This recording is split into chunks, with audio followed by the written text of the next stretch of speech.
listening to Sports Radio Detroit.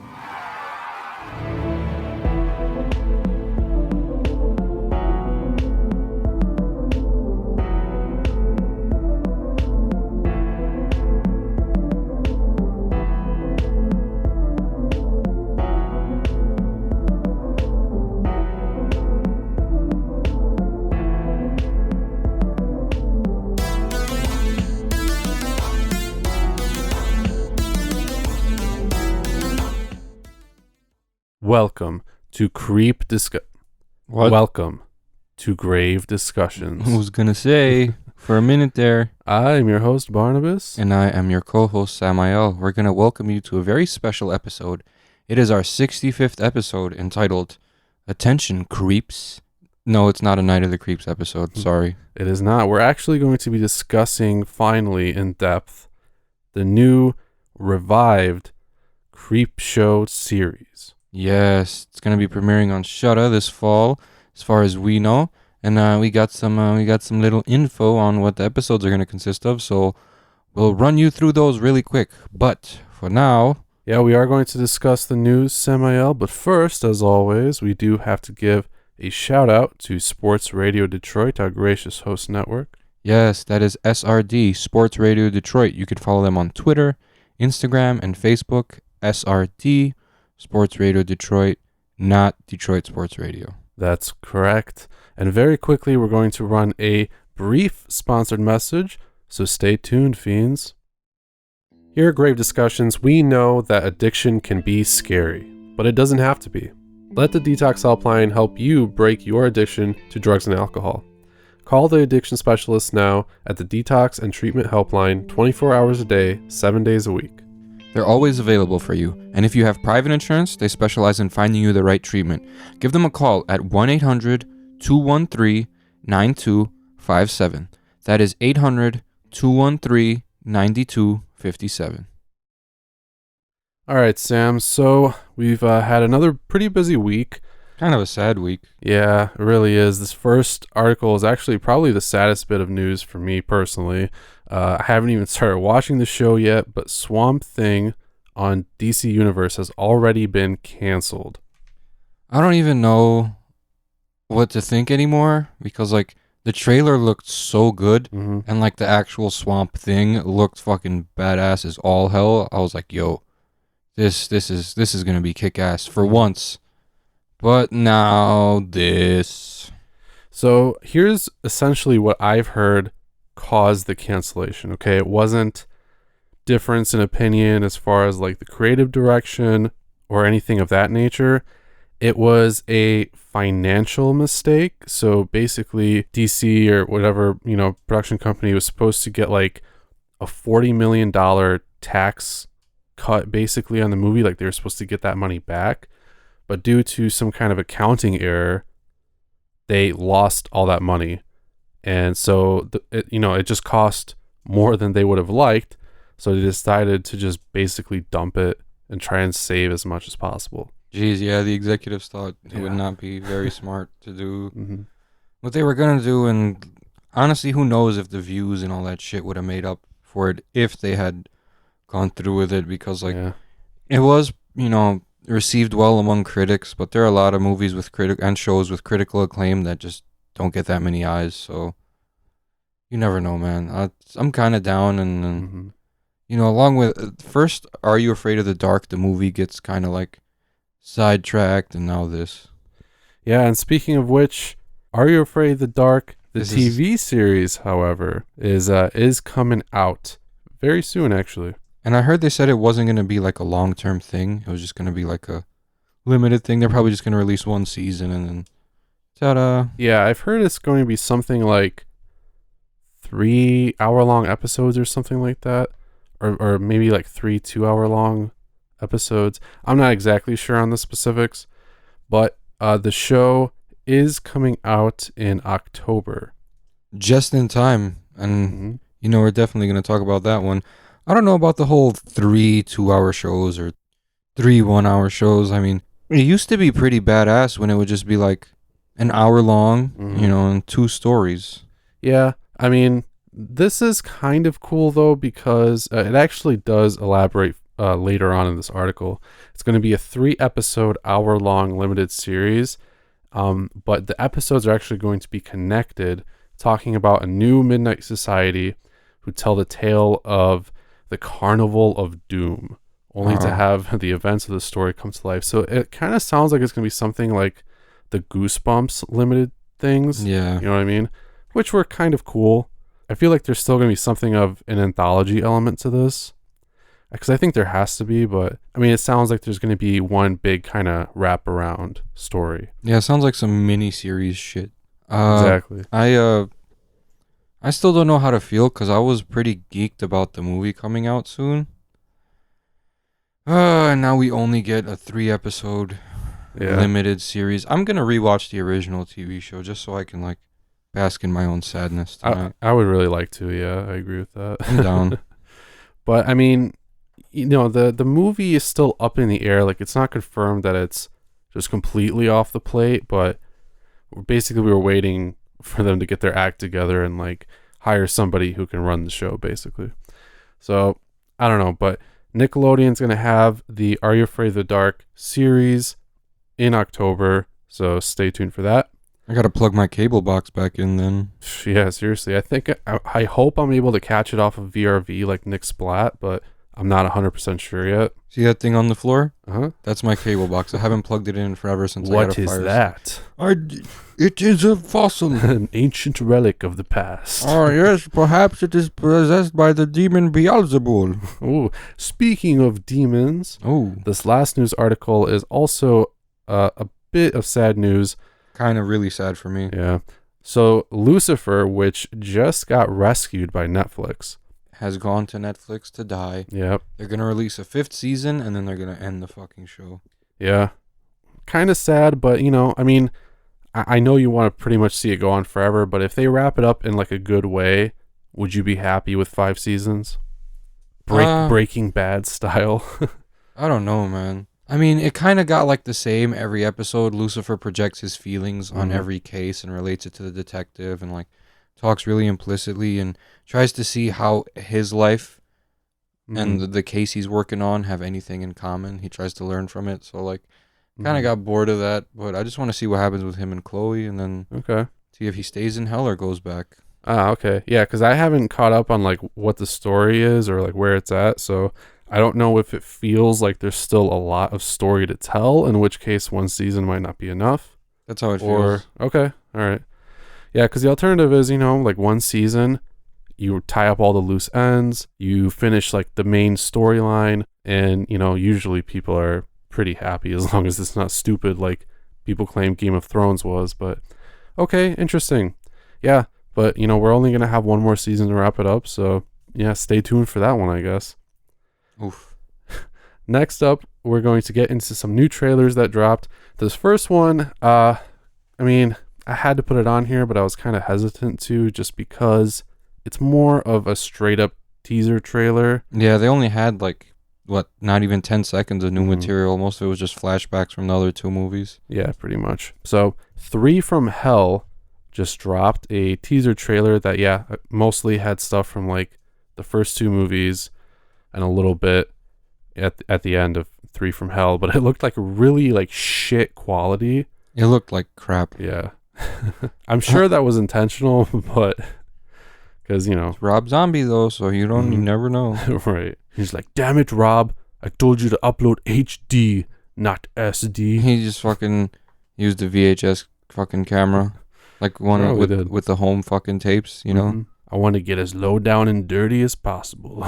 Well, you do that in every movie. Every Rob Zombie movie is like, holy crap, hillbillies and they're deranged. What else? That's it. All right, let's go. Everything is yellow. Everything is yellow. Ugh, everyone's dirty. Yeah. Well, from what little we kind of gathered, we can tell that the 3 are going to be in like police custody basically, and somehow they come back from, you know, getting shot a bajillion times. But yeah, we'll see what happens, I guess. I mean, there's not really much more information to go on, unfortunately, but we do also know that it's coming out in September 2019. Can't wait. We're so excited here, guys. Now, this next trailer is actually a little bit different from what we usually do. A lot different. Yeah, I mean, there's a lot of video game trailers that come out a lot of the time, but usually, the movies take precedence. In this case, I thought this one was actually really cool. You showed me this, I believe, but this coming from E3, Blair Witch, going to be dropping August 30th on PC and Xbox One. Oh, I'm grabbing it for sure.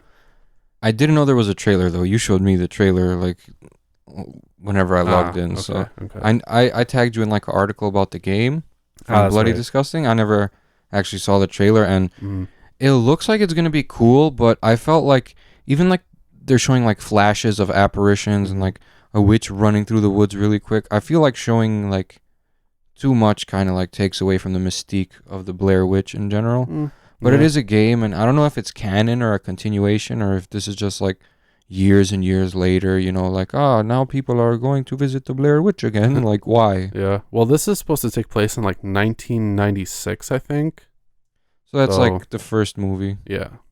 So it might actually be, like, a prequel, because it's about this kid that goes missing, and the detective guy tries to find him. Okay. But the elements actually remind me of, like, Outlast, especially with the camera, or something like Resident Evil 7, kind of the same vibes almost for me. Definitely the same vibes as Outlast for me. Yeah. So hopefully you don't have to look for batteries in this one. You might have to. I mean, depends how, survival oriented they want to go with it. Dude, camera batteries last like 12 hours, you know what I mean? Like some of them. So like if you get trapped in the Blair Witch Woods, let me just put these AA batteries in. If you get lost in the Blair Witch Woods, then I don't know if it really matters, you know what I mean? I don't think it does. Yeah. But, who knows? But the game looks pretty sick, honestly. I'm getting it for sure. I'm going to get it for sure on PC, probably. You're one of those guys. I'm one of those guys. Mister, I'm better than everyone else. PC gaming for the win. Okay, Xbox gamer. Oh, that's a compliment. Okay. So let us know what you guys think about that one. But the final trailer is about a movie called Lady World. And this one looked pretty cool too. It's coming out August 2nd in theaters and August 27th on digital and VOD. It's kind of being labeled as like a mostly female oriented Lord of the Flies kind of. Yeah, it's really like, if you look at it, it's one of those like experimental avant-garde movies, you know what I mean? Like, so because it has some like underlying meaning, and you gotta look for Easter eggs within the movie to see what represents what, and et cetera, like Possession and Babadook and stuff like that. Yeah, I mean, I'm usually into those kind of movies, so I really like those. Yeah, I'm willing to give it a shot if it's done well. Hopefully, it's not like The Treehouse. I don't think it will be. Because that was so good, like at the beginning, but then once they're like, they're witches, and then they're like, they're not witches, they're just trying to teach him a lesson. It's like, all right. Yeah, that was kind of dumb, honestly, but no, I don't think so. Usually there's like a bit more thought put into this one. Not that there wasn't completely in Treehouse, but I mean, it just got really kind of stale, I guess. Yeah. With all that stuff. Like, it wasn't that good of a twist, you know? It wasn't, no. So I'm hoping for big things out of Lady World by Amanda Kramer. And that one's coming out in August. So, guys, we're going to get into our first segment here, where we're going to be talking about a real classic horror film. And real kind of still underlooked, I feel like. But we're going to check it out in this week's Cult Corner.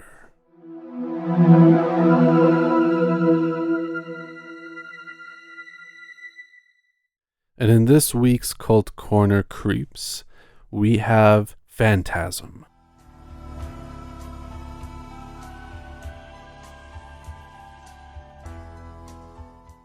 One of the classics, with one of the greatest scores, if I may add. Mm-hmm.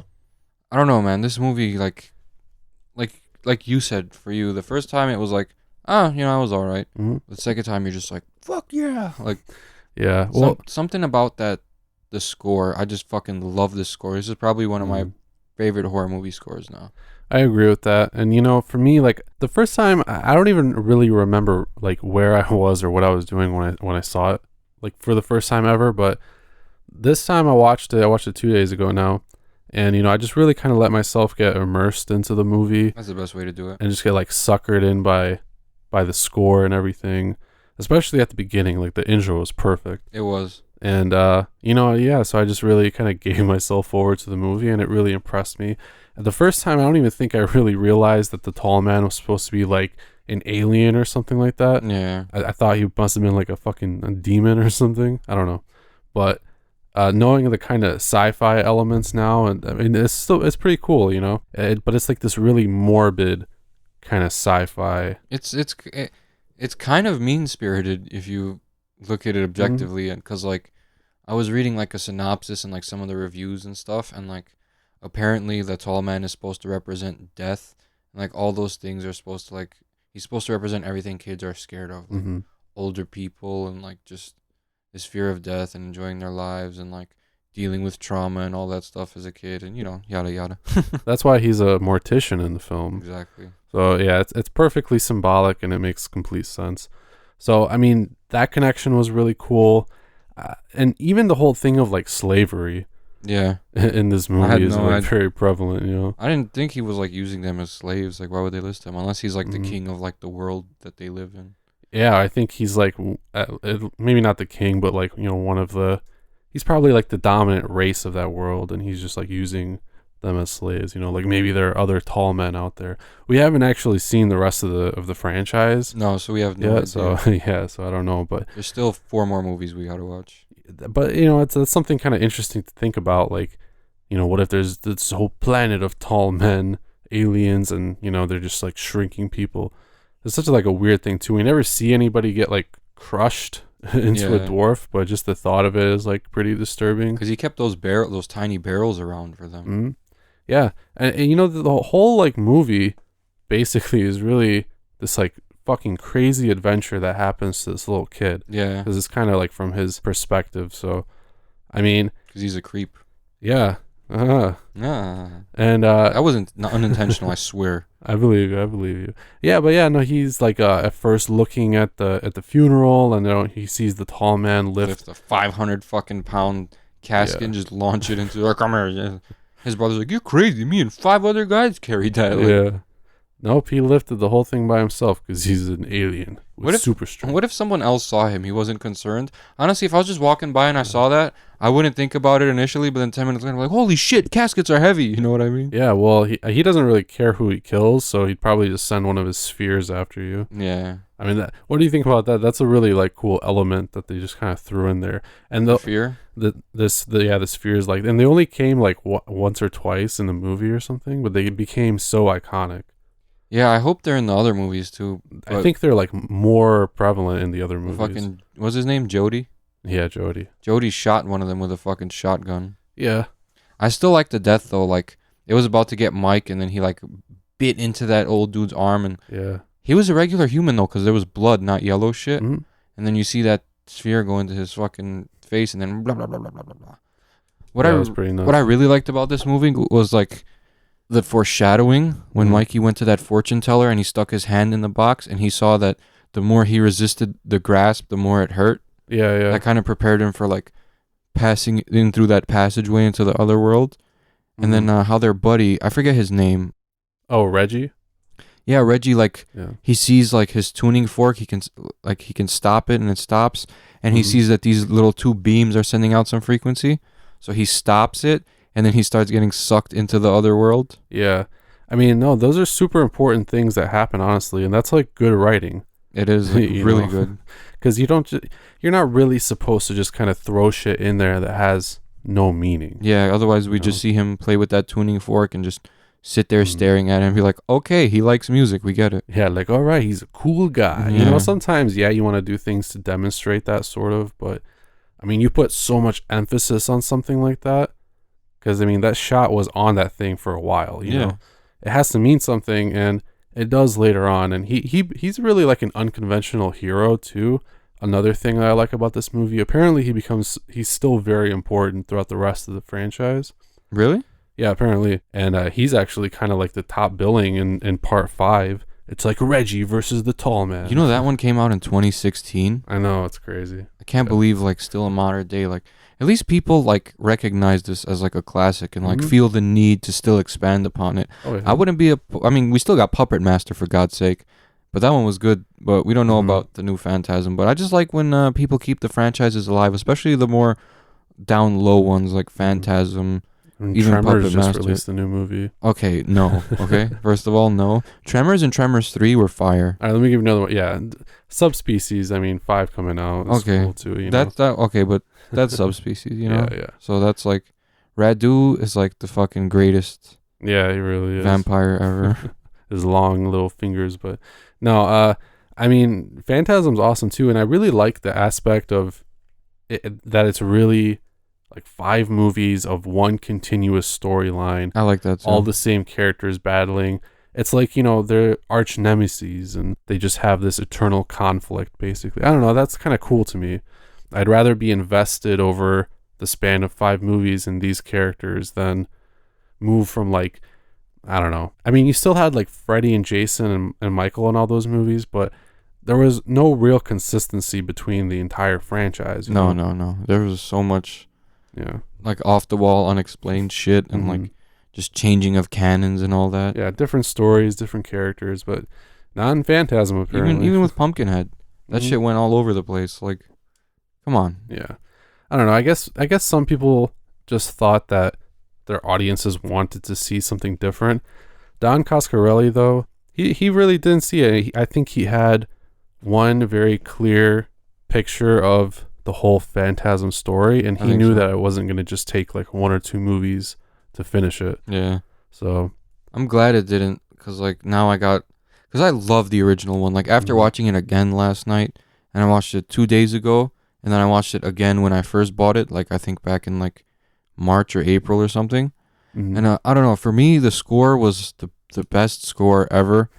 I liked the atmosphere, because sometimes like they didn't need foreboding music or any like noises. Sometimes there was just no score, like at the beginning where Jodie's friend gets stabbed by the tall man disguised as a blonde woman. And then there was no score really during that time. There was just like the sound of the wind. That's what a lot of movies don't do nowadays. It's just like, honestly, if there's no score like during a moment like that, and just like the sound of like, or just rain falling, I think that helps to create a more like tense and like, you know, hopeless setting, because like those are sounds you hear in real life, you know, like whether you're in a hopeless or hopeful situation, but those are just regular sounds. So like it made you feel like you really weren't in a movie, you know, like especially since like the tall man's like view was him looking down, so you felt like you were the one getting looked down on after he stabbed you. So that's how I saw it. And then you also had that like subliminal kind of very quick cut into like the tall man's face, and then we're like, what the fuck's going on? Yeah, I didn't know initially what was going on at the beginning.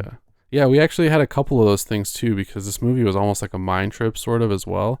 So we kind of got some of that weird alien mind fucking magic or whatever from the tall man. Like that's why he kind of seemed like a demon to me, because he was affecting Mike's, you know, brain, psyche, basically. Psyche. And like his use of telekinesis too, because like back in like the 70s there wasn't like a big focus on like sci-fi stuff. As you know, the 70s were more like cults and demons and stuff. So being from that period, I just assumed like, hey, you know, this guy's a demon of some sort, gathering souls for Beelzebub, you know, like.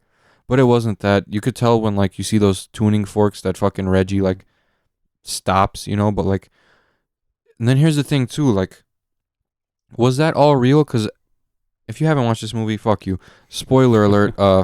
It turns out at the end of the movie, Jodie had died in a car crash a long time ago. Yeah, that was the thing that still kind of didn't sit right with me. I'm pretty sure that maybe the tall man is like affecting it, or he might really be dead. And like everything was just a kid's dream of what like he wanted to happen. Either that, or they somehow lost their memories. They probably lost their memories, and like, I'm just gonna guess because I haven't watched the rest of the movies. I think Jodie's still alive, and like they're gonna have to look for him or something. Either that, or like he comes back somehow, because I'm pretty sure he's in the other movies. Yeah, he has to be, because he was like too much of a major character to just like, yeah, he died and we're not gonna explain how. Just mind fuck the entire audience. Yeah, I am not sure. So we have to get on watching the rest of the franchise. We know this, but you know, this is really a discussion of the first movie. That end part really threw me for a loop, though, I will say. So that was some good like mind fuckery. The best line in all of horror. Boy. So like, which one was that makes me want to ask the question. which was real?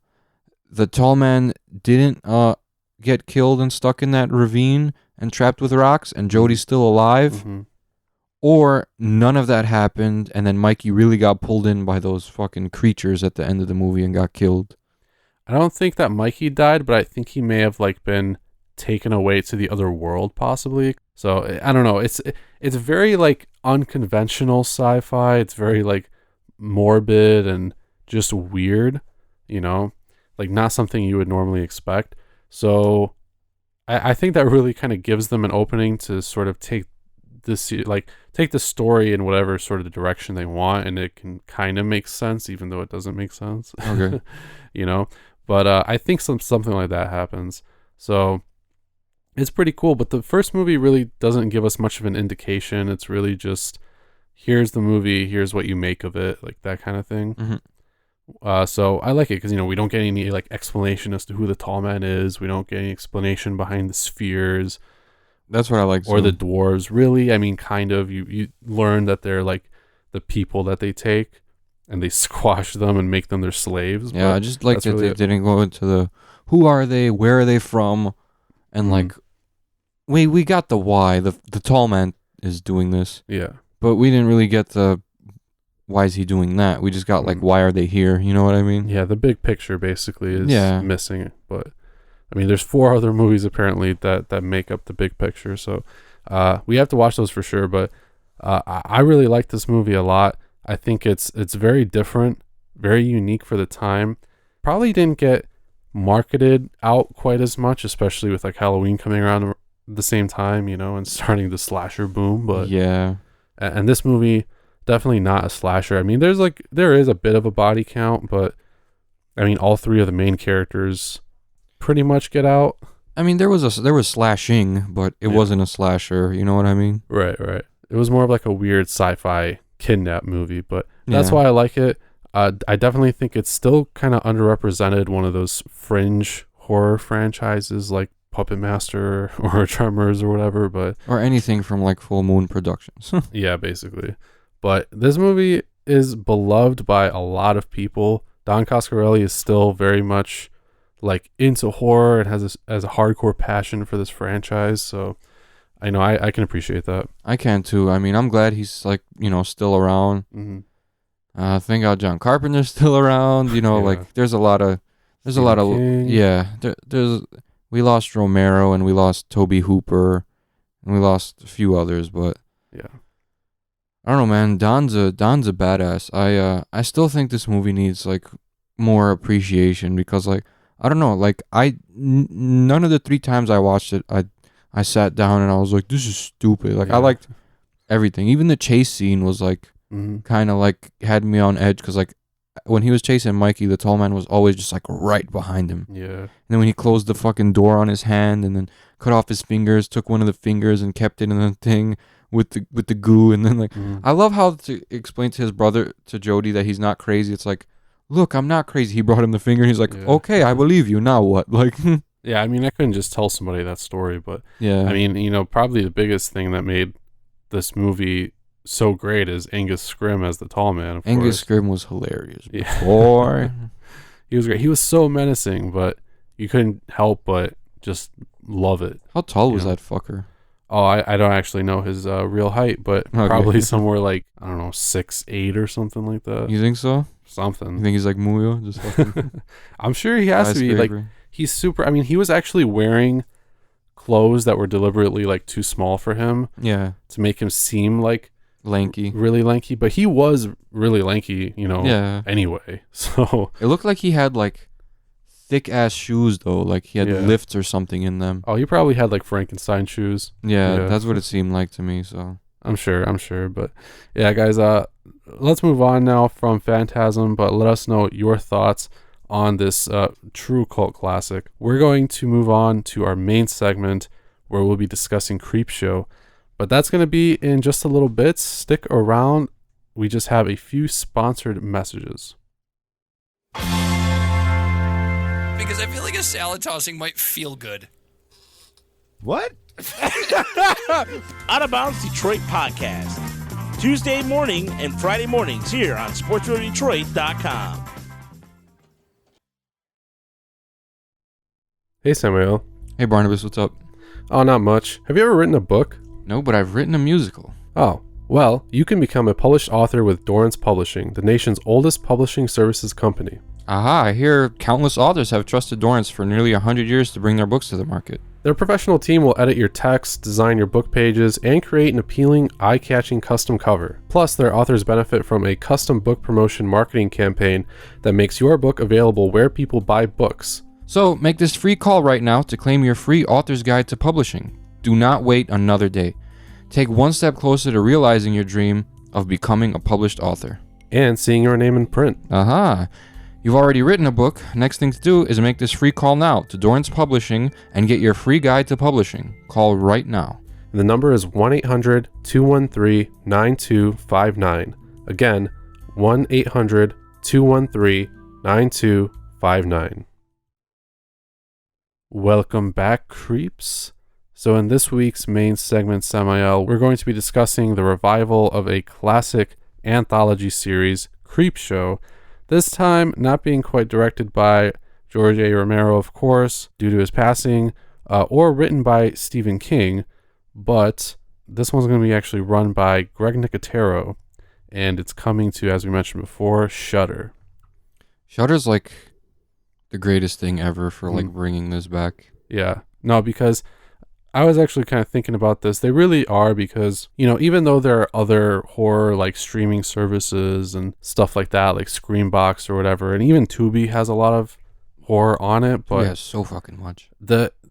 I feel like in comparison, the sort of quality Horror is more is just way different, you know. horror on Shudder is more like aimed toward like the culture of horror. Yeah. Where Tubi is just like, here, binge watch all these, like, you think the people at Tubi like are big horror fans, or are they just adding anything that's not licensed and just like playing it for free? They have a lot of very low budget like independent stuff, a lot of which is honestly very terrible. But they have a lot of classics too. They do. Like when I don't feel like opening my Blu-rays that I have, like the ones I haven't watched yet, I'll just watch it on Tubi or on Amazon Prime. But Shudder is more focused toward like people who love horror and like, you know, they listen, they know what people want. They're fans of like the classics, so like I think they're keeping the genre alive, even if like they don't have like 1 million subscribers or whatever. Like they're still like catering to us and what we want, so that's what makes them the goats. Yeah, and they're still like a relatively new service too, which is really impressive. Yeah, but their library just seems like kind of impeccably curated. Yeah, like it's a little bit more, I would say, it's kind of, you know, it's like a stupid term, but kind of more sophisticated than something like Tubi or even Amazon Prime. Like, those are just, they have a lot of cult movies, but they're all over the place though. Yeah. I mean, this one's well organized, tells you upcoming releases. You get like actual like live channels that you can watch, like live podcasts, but you should listen to us instead. And they have like a whole bunch of other things. Yeah, I mean, they're dope. I mean, they got the Shudder TV too. Yep. It's only the 3 channels, but it's still pretty dope. You can kind of just tune into like a random TV series. Of course, they recently got Joe Bob Briggs, The Last Drive-In, as a series. They've been doing a lot of their own exclusive stuff, including the horror noir documentary that we covered pretty recently. And that was like a huge one, I thought. I mean, that was like a really important horror documentary. I thought it was fucked up they canceled Channel Zero though, but I know that's not a Shudder exclusive, so. Yeah, I mean, there were still like 4 or 5 seasons of that show too. So I mean, good on them for taking that on, because I know a lot of people liked that show a lot, and it looked like a good horror anthology show, you know. Yeah. And now they're gonna do Creepshow, and I mean, this one's got a ton of stars behind it. I mean, Tom Savini's gonna be directing an episode. Greg Nicotero, of course, producing it. It got like Will Arquette, Giancarlo Esposito, I believe his name is, and just a bunch of other like stars from the genre, you know, like actively participating in this new Creepshow. So Tobin Bell. Yeah, exactly. I mean, just legends, you know what I mean? You know what I mean? So, of course, keeping with the tradition of Creepshow, there's going to be a bunch of short stories that are adapted onto the screen. And this is cool. Now, before we discuss the stories, actually, no, let's discuss the stories first, because I've kind of an important thing to talk about that I wanted to bring up. Okay. But let's go into the stories first, okay? So we do actually have a story from Stephen King being adapted on this show. So, I mean, he's still going to have, some kind of spirit in this project, even though he might not be like, directly writing or anything like that. Yeah. But this one is called Gray Matter. And the premise actually is one of the cooler sounding to me. Gray Matter is going to follow Doc in Chief, originally an unknown local, and Henry. Okay, thanks for that info. Yeah. There are two old-timers in like a borderline ghost town, and they quote-unquote brave a storm to check on Richie, an alcoholic single father, after encountering his terrified son at a local store. So, Gray Matter, what could that mean? Maybe he's not an alcoholic, I think. Maybe he's consuming something else that's making him terrifying. Well, I kind of heard the synopsis, so I don't know if you want me to kind of give it away for you, but it's supposed to be a pretty gross story. It's one of those body ones? Yeah, so kind of hearkening back to, like the one with Stephen King, actually, in the first Creepshow. When he was the little hillbilly dude and a meteor hit.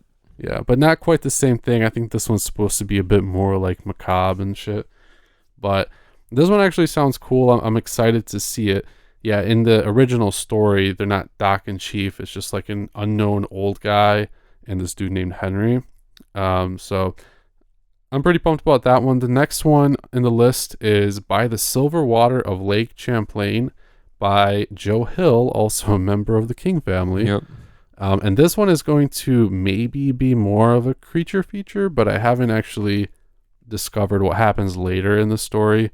But it's about two kids who discover a dead plesiosaur the size of a 2-ton truck washed up on a beach, apparently. So I don't know what that could lead into, but it sounds like maybe a Nessie sort of thing. I was going to say maybe like if they found one of those dinosaur things dead, like what else that's even bigger is going to be out there that killed it. Ooh, yeah, that's true. So, I mean, I'm hoping that it's some kind of like an aquatic monster sort of horror story. But that'll be dope. Yeah. I mean, we might actually see something more along the lines of like them trying to fend off people who are coming after the dead plesiosaur. Like it's their find. They want to find it and gain like fame and stuff like that. I really don't know. But it'd be cool if it was a monster thing.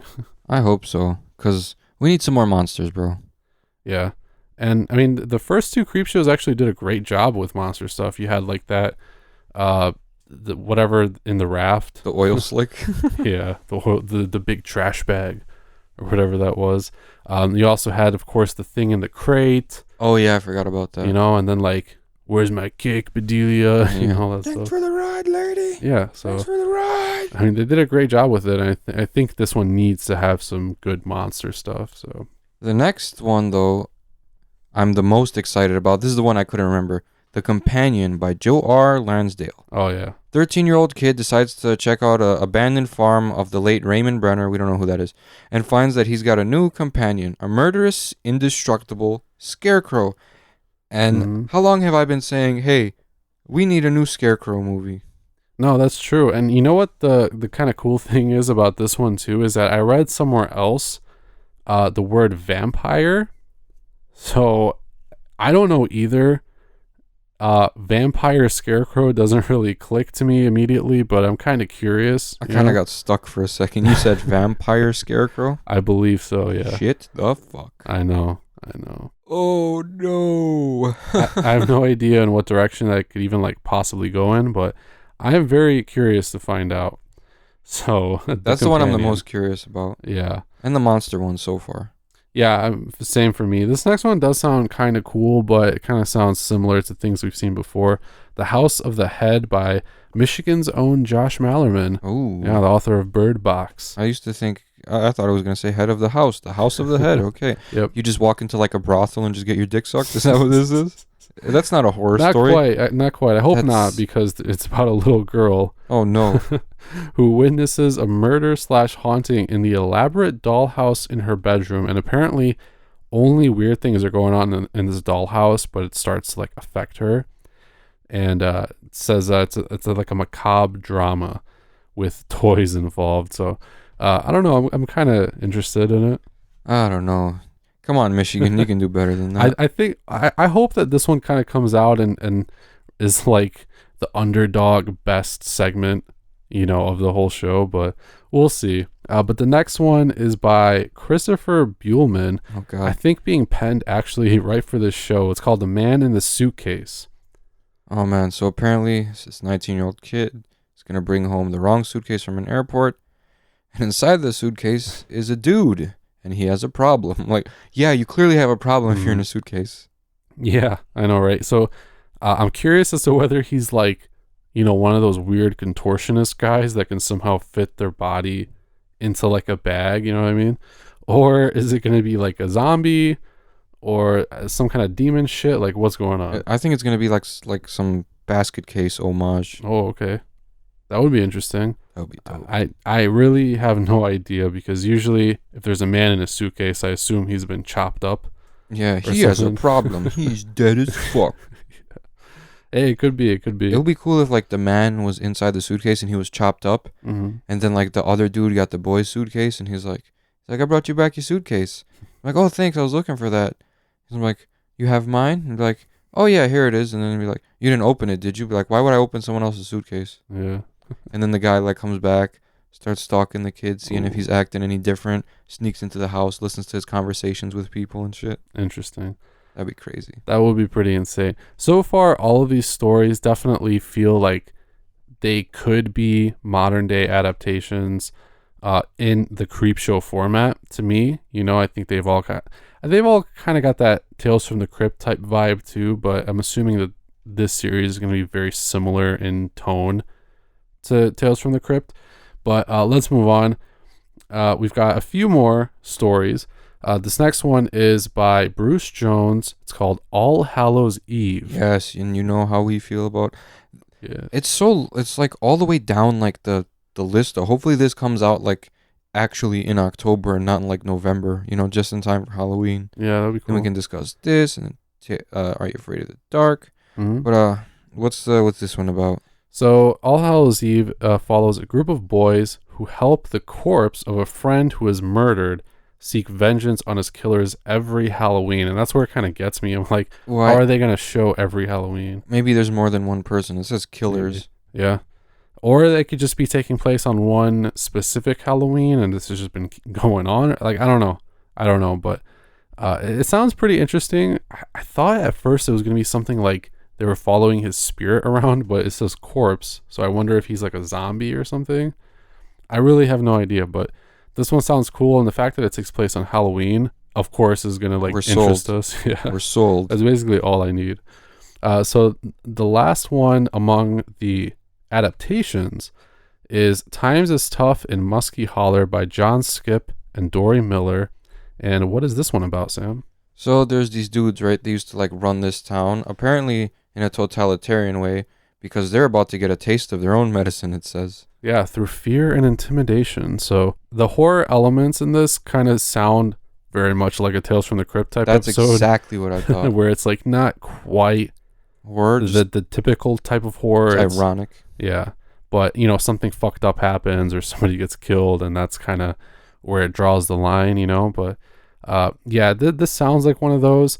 I think, however, this one actually does involve zombies because the collection that this story is from is something like Undead Arkansas or something or other like that. Okay. So I think that they're going to be zombies in it, but nice. We'll see about that one. Finally, there are a few original stories. We won't spend too much time on these, but the first is Lydia Lane's Better Half by John Harrison and Greg Nicotero, actually, which centers on a powerful woman who denies a promotion to her protege and lover, but fails to anticipate the fallout. It's probably going to be some, like, romance revenge movie. I think so, yeah. You fucking bitch. And he just fucking comes and he stabs her. And there were a lot of those in Tales from the Crypt, too, so oh yeah, this sounds very similar. The next one, Skin Crawlers, written by Paul Dini and Stephen Langford, about a man who considers a miraculous new treatment for weight loss that turns out to have unexpected complications. So again, very similar body horror, kind of body horror, like a message. Seems like it would be some Cronenberg type shit. Yeah, I agree. And then two more, Night of the Paw by John Esposito and Bad Wolf Down by Rob Schrab. Neither of those have descriptions yet, but they both kind of sound like werewolf ones. I'm assuming that one is not going to be. Maybe Night of the Paw is going to be like cat people. Ooh, that would be interesting.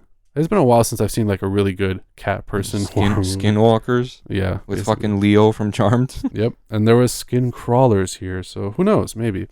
But so those are all the stories pretty much. There are a bunch of really kind of high profile horror actors in this. Trisha Helfer, Dana Gould, David Arquette, Adrienne Barbeau is going to be in this. So that's pretty cool. David Bruckner is going to be directing a segment. Roxanne Benjamin, and then a bunch of others as well. But I kind of wanted to talk about really quickly like the episode structure, because from what I've read, they're going to have hour-long episodes with 2 stories each. That's perfect. So here's my problem with it, okay? Most anthology series that you kind of come across, each episode is its own kind of story, right? The Twilight Zone did it. Are You Afraid of the Dark even like did it. Tales from the Crypt, of course, did it, even though those were also half-hour segments. So my kind of worry is that with something like this, one story might kind of overshadow the other story. I don't really know if it's going to be that way, but I'd kind of almost rather have each episode sort of be its own just half an hour thing, you know? Yeah. That way we get more episodes, and like it won't be like Are You Afraid of the Dark, like a competition to see like basically like, oh well, I like this story better than this one. Yeah. It's like, yo, chill out. Yeah, I just feel like, you know, even though they're probably going to do a wraparound segment now, supposedly in like the intro, the middle, and like the end, you know, of every episode, I don't know. I still feel like it might kind of lose some of that focus and maybe just not be as good as something like a Tales from the Crypt format type episode. I also am not sure if they're going to release it on like a weekly basis or whatever, or if they're going to drop all of it at once. All of it at once would be cool, because I will binge the whole thing, and I'm going to get Creepshow tattooed on my back and get a creeper dick piercing. There you go. Well, I mean, that would be cool for me too, but then like the episode... Whoa. Which part is cool? What do you mean? I was joking. I mean it dropping all at once. Okay, I thought you were referring to the tattoo and the cock piercing. No, I don't want the cock piercing. Okay. I mean, maybe the tattoo, but not the cock piercing. All right. If you ever change your mind, I mean... All right, I'll let you know. We'll both go. We'll go get this shit done. No, but it dropping all at once would be cool, but then the episode structure would make even less sense for me, because why even do that? Unless you're going to release it on a weekly basis where, you know, people be like, I want more Creepshow, and then they get 2 stories instead of 1 story. Like, all right, that's cool. I think they're going to drop it all at once. That's how every, like, you know, like, what's it called? Streaming service kind of does. I mean, I guess if they did that, then it wouldn't matter too much, because then I kind of don't want that, actually. If you're going to be binging every episode anyway, then... I kind of don't want that. I want to, like, watch one episode, be like, I can't wait to wait till... Like, I'll feel like a kid again, you know what I mean? Like waiting the next week to see the next Are You Afraid of the Dark or Dragon Ball Z episode. I can't wait till next Monday. So see, would you be more excited then if there were only half-hour long episodes with 1 story, or if they were like 2 stories per hour-long episode? Half an hour long episode, 1 story, new episodes every Friday. There we go. I would like something like that too. I think it just adds more excitement. You know, you can run for a longer time. Even if you want to release like one, I don't know, on Friday and one on Monday or something like that, or like Sunday. I mean, I don't know. I just kind of was thinking about it, and it just doesn't really make much sense, like logistically to me, to have it be presented that way, because I feel like that's still important, like how it's presented. I feel you, yeah. You know, so that's just me. But yeah, I don't know. Do you have anything else you want to say about Creepshow? I really hope that it retains a lot of like the practical effects usage, which I'm sure it will with Tom Savini and Greg Nicotero. And I just hope it kind of has that same sort of tone to it. I just hope it has the same tone. I hope it feels like Creepshow. I hope also there's like a host. You know what I mean? I hope it's the creeper. I'm pretty sure it will be. Did you see that one image of him in like the window? Yeah, I want him to host every episode. And the only thing I kind of want it to like, I don't want every story to be set in modern day. I want maybe something from the 70s, maybe something from the 30s, maybe something from 200 years ago. Like change the era up. Well, a lot of the short stories I think were written like 85. Yeah, or you know, I know at Stephen least in King the past. Yeah, so there's a very real chance that they could do that, but I feel like they might try to adapt it. Once I see a fucking iPad in a fucking movie, it ruins it for me, okay? Yeah, I kind of feel you. I want I hope rotary they don't. phones and ugly cars, okay? Yeah, hopefully. I mean, anything Stephen King related pretty much is going to have that small town, old timey feel anyway. That's so. the best. I don't know. Castle Rock seemed kind of modern. Yeah, sometimes, but not all the time. That show was just weird. But Yeah. yeah.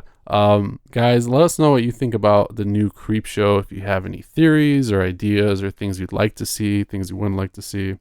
But we're going to move on to our final segment of the episode, where we're going to be looking at a new streaming horror film on the chopping block.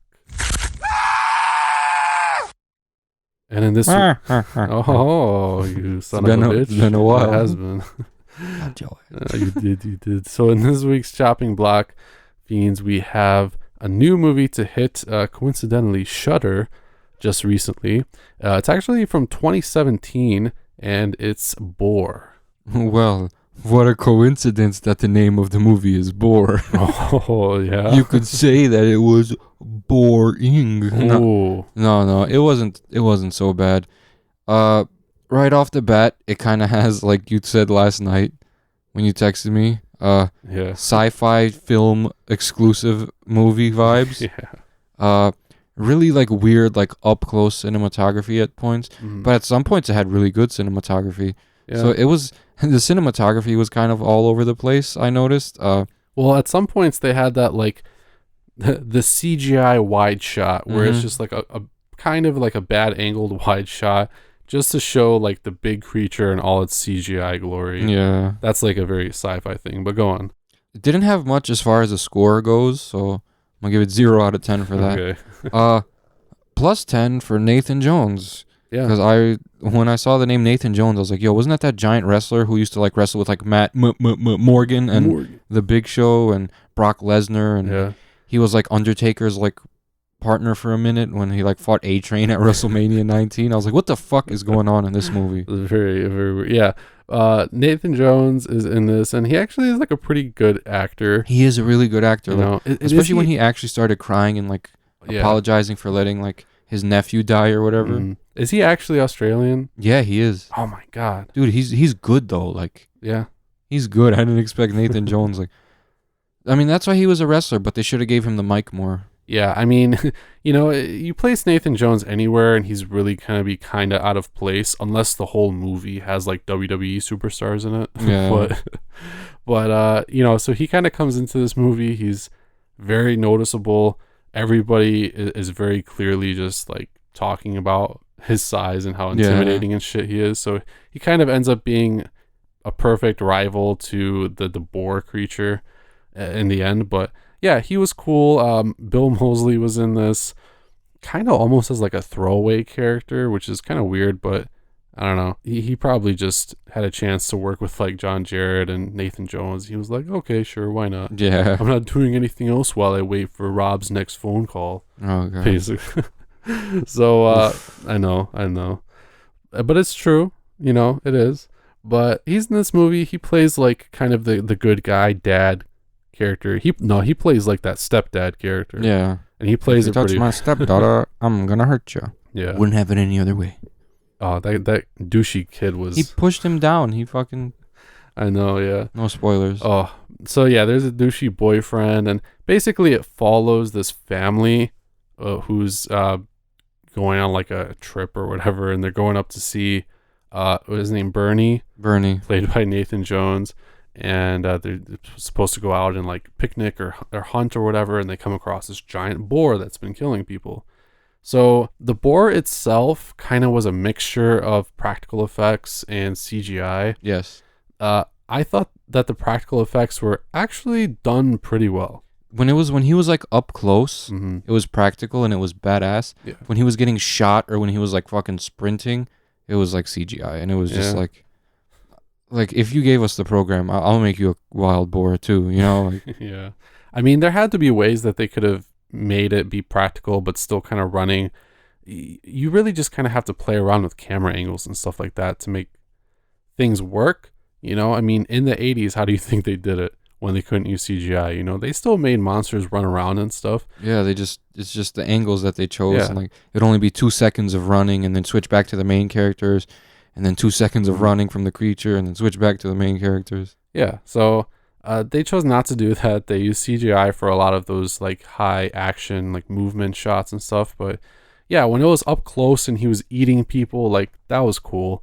They did a good job with the design of the creature, and the special effects makeup was very good. There were actually some parts like you saw some bodies at one point. They were actually pretty mutilated and fucked up, so that was good. So overall, I mean, with the practical effects in this movie, definitely added some much needed sort of realism, But yeah, John Jarratt also in this movie from Wolf Creek. So there's some Australian horror legends. Yeah, I guess. I think Nathan Jones is the only Australian that's that giant.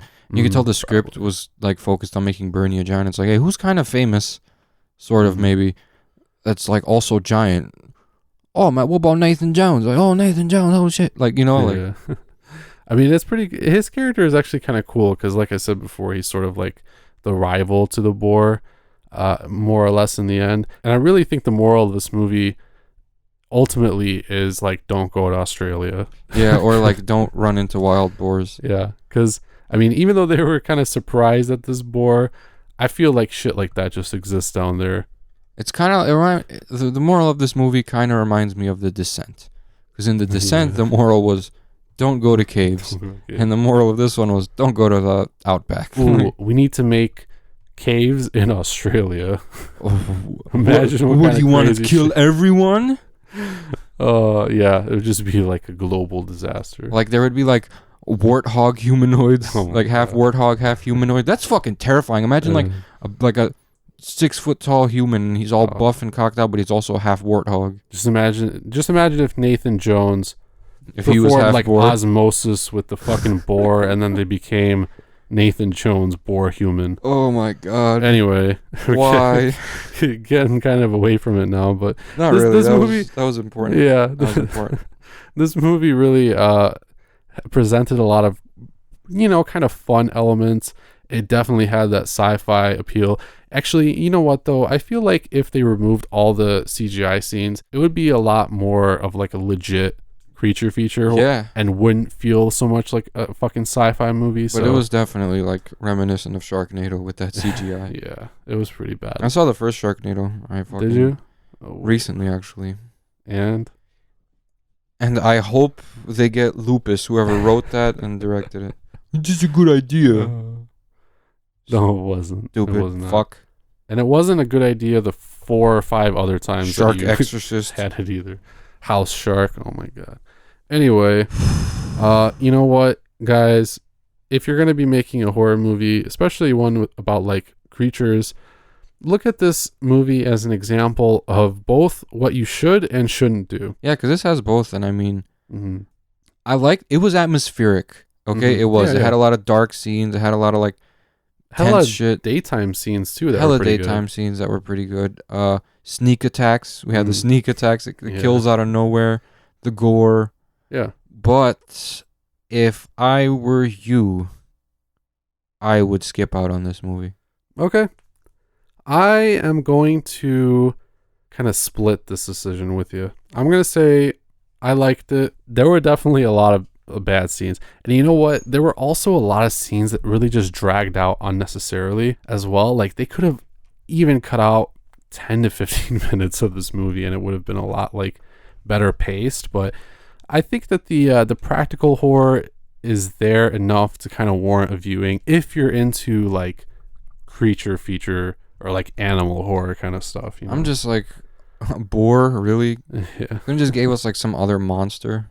But I guess it's Australia, so it's like, hey, here's a warthog. Yeah. I mean, they could have done like those giant fucking crab spiders or whatever that you see. Oh god, no bugs. I'm not scared of fucking bug movies. Unless it's bees, then I'm fucking terrified. Ooh, you should watch No, I shouldn't. all right, I'll tell you after. But guys, yeah, so we kind of think you should either watch it or not. I think that if you're a fan of this kind of subgenre, it's worth it. That's what I'll say. If you were like me and you grew up and you woke up every Saturday morning and turned on 54 sci-fi Yes. when it was still skiffy, to see what was on, and you saw these movies like fucking House of the Dead. Oh my god. And yeah, where they're at a techno rave and there's zombies, and then if you or like Death Valley, The Revenge of Bloody Bill. Then there was shit like Croco Shark versus Robo, whatever the fuck. Yeah, I didn't grow up with those. I got old enough to. Yeah. That's why I stopped watching Skiffy. Honestly, it was because of all those fucking stupid movies like Sharknado. Down the drain, yeah. It used to be good when they'd have like Casa de los Muertos and like stuff like that, but now it's just like, eesh. I actually recall seeing a bunch of these types of films. They had a bunch with like dinosaurs and I don't know, other big lizards and stuff like that. So yeah, this feels like it would definitely fit right in, but I think there's enough to kind of justify a watch personally. So that's what we'll say about it. I guess really kind of use your own judgment on this one. It kind of stumped us, apparently. Trust me. No, trust me. Trust me. So, guys, if you do watch it, let us know what you think about it. Don't watch it. You should watch it. And let us know what you think about the other movies as well. You can contact us through social media. We're on Facebook and Instagram at Grave Discussions and on Twitter at GraveDiscSRD. We also have a website, gravediscussions.net.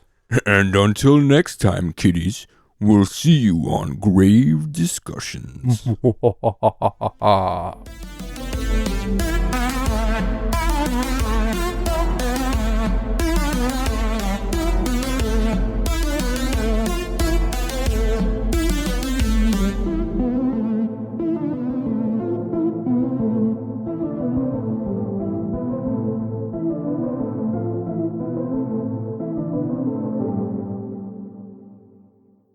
This has been an SRD production.